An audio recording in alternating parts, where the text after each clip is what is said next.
Dia sangat berbakat sampai dia bisa menggambar ulang uang dolar dengan sempurna. Nomor-nomor Arab dan gedung-gedung. Bahkan mata Franklin. Dia juga menggambar ulang tidak kekurangan maupun kelebihan bulu apapun. Saat ditahuikan masalah ini, benar-benarnya adalah menemukan ahli pemalsu uang.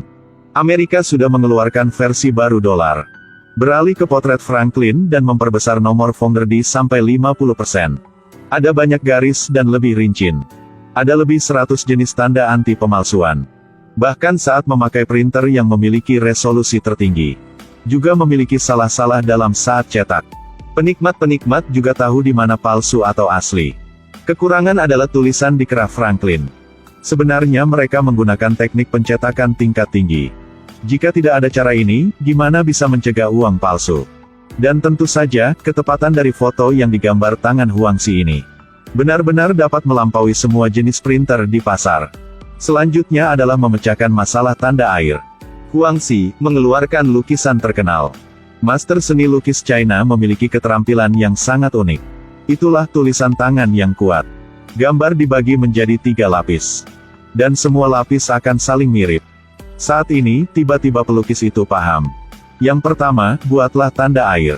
Kemudian, jepit 3 lembar kertas menjadi 1 dan tekan menjadi 1 lembar. Dengan cara ini, tanda air uang akan dibuat sendiri. Langkah selanjutnya itulah prostetik. Berdasarkan prinsip optik reaksi kimia. Air besar bagaimana, nanti suhu juga tinggi begitu. Hal itu sangat khusus. Jika tidak hati-hati, itu akan dihancurkan semua. Akhirnya, Huangxi dan Xiang sudah makan 2 bulan. Akhirnya, mereka sudah dibuat uang palsu persis seperti aslinya dengan sukses. Jika Anda memiliki panel listrik, nanti harus pikir tentang kertas untuk cetak. Artinya gunakan kertas bebas acid. Goresan hitam harus menjadi kuning. Bagian ini pemerintah sangat ketat.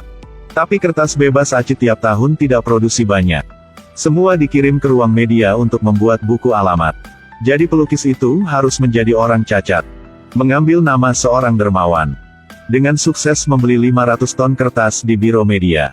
Kertas bebas acid sudah tersedia, selanjutnya adalah printer. Karena semua printer uang kertas adalah printer cekung yang dibuat dengan khusus. Hanya pemerintah yang diizinkan untuk menggunakan. Lebih beruntung sebuah bank milik negara di Eropa Timur bangkrut. Peralatan bekas yang akan dilelang. Kedua orang di bawah printer itu kembali dengan sukses. Sekarang semua sudah siap kecuali tinta berubah warna. Karena bahan ini sangat penting. Tiap kali dibuat, mereka harus dimuat dengan peluru nyata. Hal ini terpaksa mereka harus gunakan kekerasan. Dan gunakan kekerasan dengan sukses mereka akan dapat tinta berubah warna. Si pelukis jahat itu tidak ada yang tidak mungkin untuk dilakukan. Setelah selesai, mereka akan membersihkan semua jejak yang tinggalan. 500 ton kertas bebas acid. Printer grafure tinta berubah warna. Dilengkapi sepenuhnya oleh para jenius palsu. Proses cetak uang bisa dilakukan. Perangko dicetak setelah identifikasi. Terlihat persis seperti hal yang nyata. Setiap hari, ada 10.000 uang palsu menyebar sepanjang tempat di dunia. Sampai Yakuza di kawasan Asia Tenggara juga dipakai. Beberapa waktu kemudian, hal mereka peroleh adalah uang dengan uang. Tapi Huangxi tidak merasa bahagia apapun. Tinta dekat habis. Apakah kita harus membunuh orang untuk mencari uang? Tapi kita sudah naik kapal jadi susah untuk turun. Kebetulan dalam satu transaksi, Huangxi menemukan sebuah mobil yang bisa berubah warna. Dia mendekati untuk melihat yang jelas. Ternyata itu menggunakan bahan yang sama dengan bahan baku pada uang dolar. Setelah banyak kali memperbaiki dan dibandingkan, dia sangat berbakat sehingga dia berhasil membuat tinta yang berubah warna. Dan selanjutnya, tujuan transaksi mereka sudah menjadi titik balik. Di jalan, Huangxi ingin berhenti.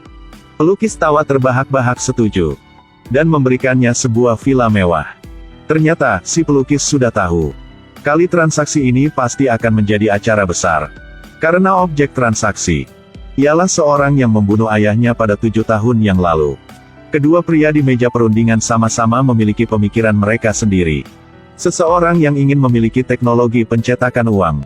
Seseorang yang ingin balas dendam untuk ayahnya. Dan benar dengan pikiran. Sebuah bom di dalam koper tiba-tiba meledak. Saat ini, si pelukis angkat senjata dan menembak dengan gila. Untuk penyergapan rudal. Peluru jatuh seperti hujan. Dalam sekejap mata, rumah ratusan orang segera diratakan. Huangxi di pertempuran yang kepanikan. Sudah menyelamatkan seorang wanita yang dibakar oleh api bernama Vivi.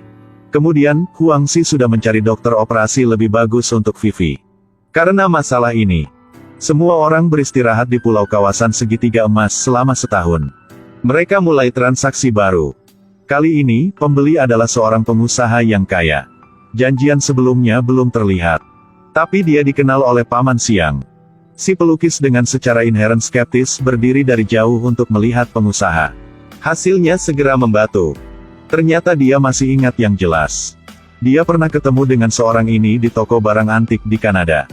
Kembali untuk mencari tahu satu kali. Ternyata Paman Siang melanggar aturan. Karena dia tidak bisa mengendalikan dirinya, dia membeli barang di Kanada dengan uang palsu.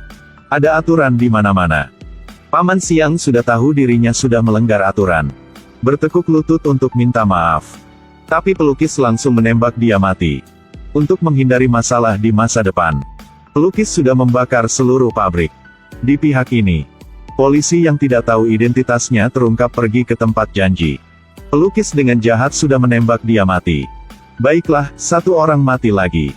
Lihat Huangxi ingin berhenti. Pelukis memutuskan kasih dia satu kesempatan lagi. Ternyata pelukis itu sudah menangkap mantan pacarnya dan tunangannya. Kemudian dia menyuruh Huangxi membunuh cowok itu di depannya. Jadi mereka akan menghilang tanpa jejak.